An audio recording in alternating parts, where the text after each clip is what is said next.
August 2021, Planning for a Diverse and Equitable Future shared 40 Acres and a Mule, Reparations and the Estate Tax, which offered an overview of the wealth disparity resulting from slavery and Jim Crow laws.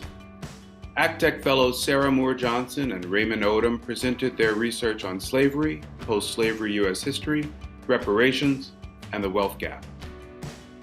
Today, we share part 2 of that presentation, a proposal to repair racial wealth disparity. Joining Sarah and Ray is ACTEC fellow Professor Phyllis Tate. Their presentation will propose a new solution to historic wealth disparity, take a deep dive into where the funds for reparations would come from, and offer insights as to why reparations are critical for the health of our country. Sarah, please share your thoughts on how reparations might work. In our first video, we touched on some of the broken promises that our government made to former slaves regarding the opportunity to own land, both after the Civil War and as a result of the GI Bill and the New Deal. Ray described the progress of H.R. 40, the congressional bill to study Black reparations. While we wait for H.R. 40 to make its way through Congress, many local governments are exploring reparations. The state of California and the municipalities of Evanston, Illinois, Asheville, North Carolina, and Providence, Rhode Island have all passed reparative legislation, and about 20 other cities are considering it. Not only are reparations moving forward at the state and local level, corporations like J.P. Morgan Chase, Lloyd's of London, and private institutions are getting into the mix. For example, Georgetown University has been in the news for its efforts to redress a sale that its founders made way back in 1838 of 272 enslaved people. The sale was done in order to save the school from bankruptcy. The Jesuits and the university have pledged to raise $1 billion for a newly created Descendants Trust and Reconciliation Foundation. The Episcopal Church and many other community foundations are also designing and implementing reparations initiatives. Section 170C1 of the Internal Revenue Code allows a charitable contribution deduction for payments to federal, state, and local governments if the payment is made for exclusively public purposes. If the government were to declare that repaying its debt to Black citizens is a public purpose, then private individuals and companies would be able to help fund the cost of reparations. We came up with 2 ideas for charitable incentives that would allow private citizens to redistribute wealth. One solves for the community building aspect of reparations, and the other allows for direct payments to eligible recipients. On the community building side, we had the idea for a new type of charity. We call it a 501c40 reparations organization. Why 501c40? Well, Code Section 501c currently ends at subsection 29. We propose to reserve an additional subsections of the code, set them aside for a future use, and create subsection 501c40 to commemorate the forgotten 40 acres and H.R. 40. We envision that reparations organizations would carry out the recommendations of the H.R. 40 Commission by addressing the specific problems created by decades of institutional racism. They might provide economic assistance, educational opportunities, healthcare initiatives, or criminal justice reforms. These organizations could be permitted to make expenditures for communities at large, or they could make direct payments to individuals. Thousands of existing charitable organizations serving Black communities would automatically qualify as 501c40s, and we expect that new organizations would be established as well. To maximize charitable contributions to reparations organizations, we would propose eliminating the AGI limitation so that a person could reduce their annual income tax liability to 0 by contributing to 501c40s. On the gift and estate tax side, we would propose a credit rather than a deduction, so that for every dollar paid to a 501c40, a person would have an extra tax-free dollar to give to their heirs. These advantageous charitable incentives would be reflective of the fact that the contributor is not just being benevolent. They are helping the federal government repay a debt that it owes to its Black citizens.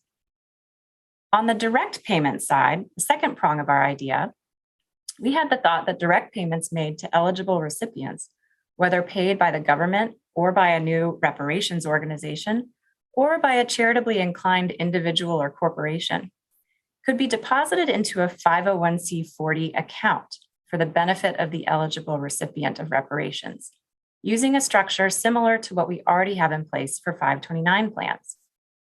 Private contributions to 501c40 accounts could be eligible for the same income, gift, and estate tax incentives that I just mentioned. No AGI limit and a credit instead of a deduction for transfer tax purposes. Recipients could invest the funds as they do with 529 plans. Perhaps the plans could also grow income tax-free, and tax-free distributions could be made for qualifying expenses that meet those directives of the HR 40 Commission. Maybe debt repayment, home purchases, education, and healthcare could be permitted expenditures. Given that we anticipate direct payments to individuals could be made from multiple sources, some from the government, some from private contributors, and some from charitable reparations organizations, then to promote equity and fairness, we would recommend a maximum contribution limit per recipient, just like you have with 529 plans. But here the limit would be tied to a target amount of direct payments recommended by the HR 40 Commission. Say the government determined that its debt to eligible recipients was $160,000 per person. That's the median disparity between white and Black wealth in our country today. Say that one of my clients did genealogical research and identified the descendants of their family's former slaves. My client could fund a 501c40 account for each of these descendants in the amount of $160,000 each and receive a charitable deduction.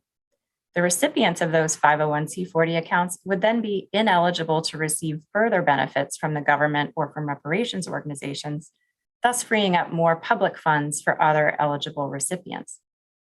Finally, we anticipate that these 501c40 accounts would be transferable at death by beneficiary designation, thus allowing more Black Americans to enjoy the financial security that an inheritance brings. If done properly, the cost of reparations is estimated by economists to be in the range of $3 to $20 trillion. This seems daunting, but remember, it doesn't have to be done all at once. And as Phyllis will tell us, the government can find the money for it if it chooses to do so. Thank you, Sarah. I was invited to participate in this project because I've been publishing and presenting on tax policy and social justice for more than 15 years. So my contribution to this project is an extension of that research. The Institute of Policy Study reports that the median white family owns 41 times more wealth than the median Black family. And without proper context and data, the leading presumptions place the burden on the racial and ethnic minorities to save more and be more responsible with their finances. But that doesn't give an accurate depiction of the systemic problems that contribute to the racial wealth gap. For example, home ownership is an important way to build and wealth and financial mobility.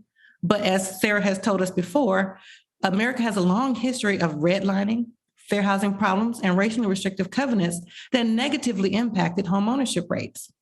The Census Bureau reports that home ownership rates for whites were significantly higher than rates of people of color, and that disparity has persisted over time. And there are several home ownership-based tax subsidies. You have the mortgage interest deduction, the principal residence exclusion, and the real property tax deduction. These are expensive expenditures, and the taxpayers who benefit the most are the ones who need the least amount of assistance. Which households benefit the most? The taxpayers who itemize.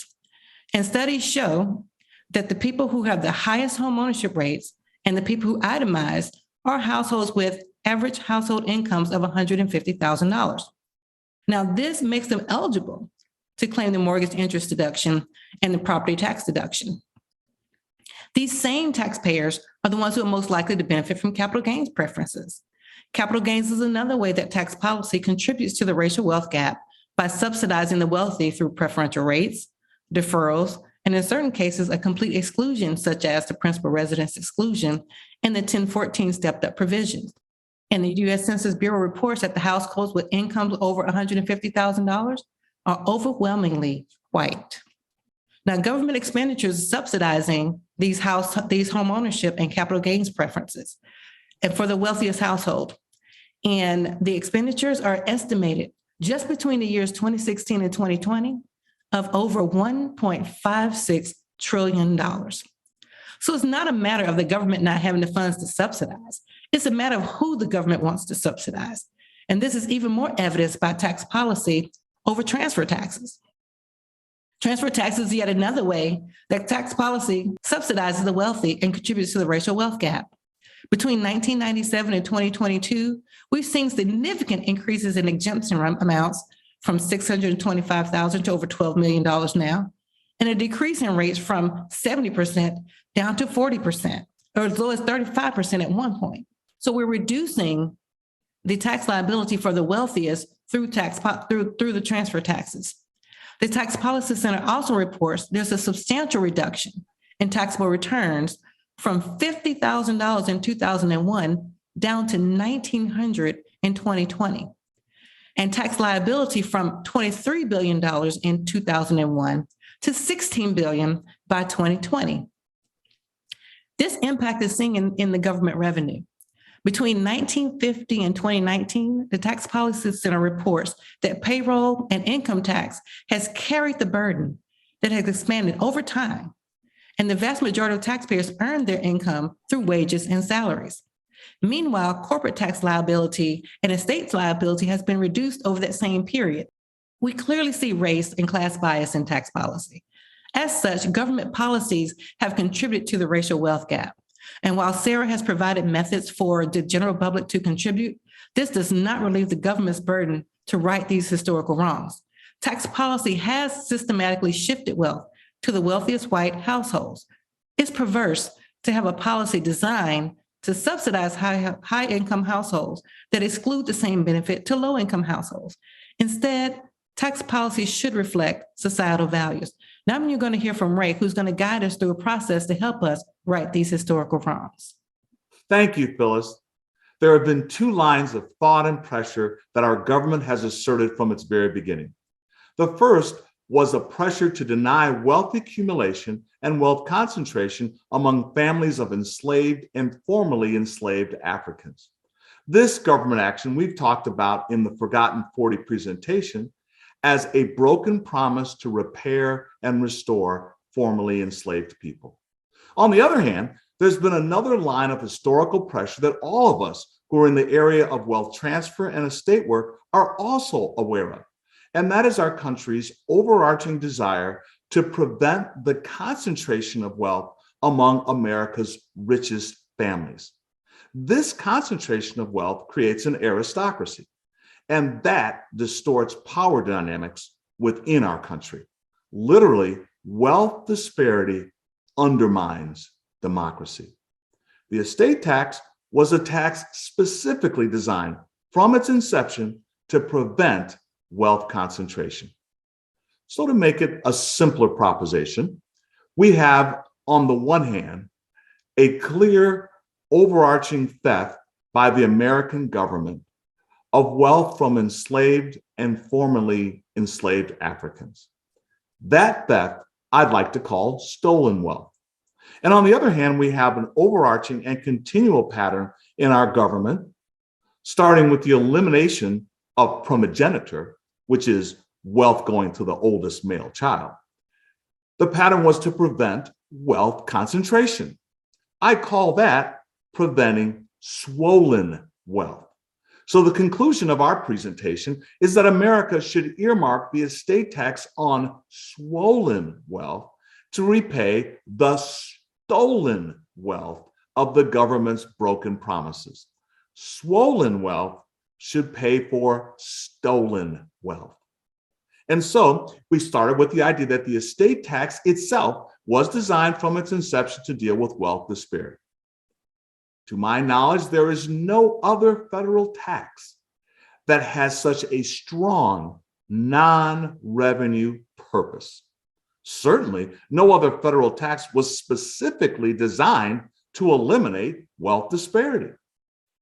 Interestingly, it is no coincidence that America's wealth disparity started with slavery and then was greatly expanded during the time that the Civil War Reconstruction was being deconstructed.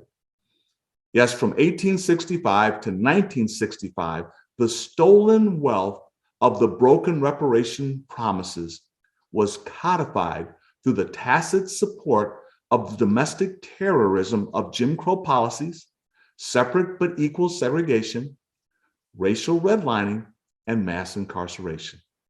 All of these ongoing acts of wealth theft have coincided with a time in America when wealth was being again concentrated to the richest 400 Americans. The concentration of wealth between 1890 and 1910 led to the estate tax being passed in 1917. Now we find that as estate tax has increased its exemption and lowered the number of people subject to the tax, wealth disparity has increased in the 21st century the same way that it did at the beginning of the 20th century. And therefore, our call is for America to use the estate tax to address wealth disparity. Let me be clear. Our idea, our proposal, is to use the estate tax.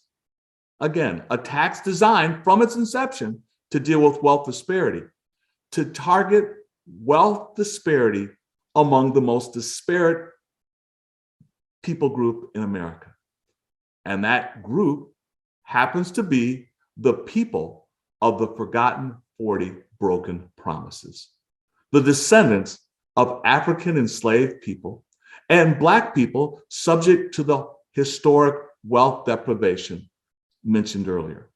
By aiming this particular tax, earmarking it for this group of people, we believe that the tax will best accomplish its original purpose. Some may say, but isn't that being a little too specific? Are we not solving the race problem by talking more about race? Well, yes and no. What we're actually doing is aiming a tax designed to prevent a problem, wealth disparity, at the group that is most affected by that problem. And most importantly, we believe this small earmarking will be a good start to solving the problem of racial inequity and racial inequality. And so, for us, the tax law changes mentioned by Sarah and Phyllis, coupled with this principal proposal for the earmarking of the estate tax for reparation amounts determined by H.R. 40 or other similar bills passed by Congress, are the best ways to use estate taxation to address racial wealth disparity.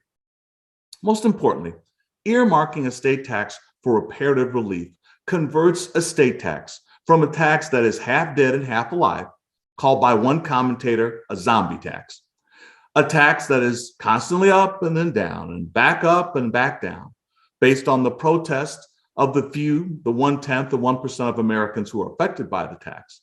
See, it converts that tax to an effective reallocation of wealth that works for all Americans to address the one malady, wealth disparity, which is the most detrimental to our overall health as a country.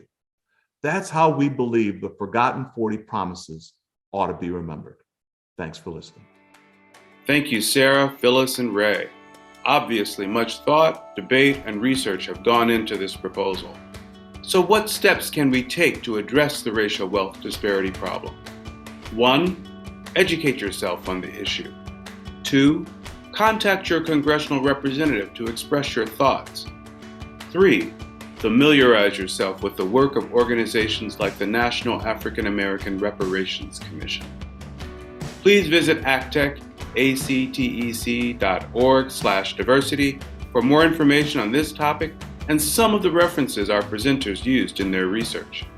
And make sure you subscribe to ACTEC's YouTube channel to be informed of new videos as they become available.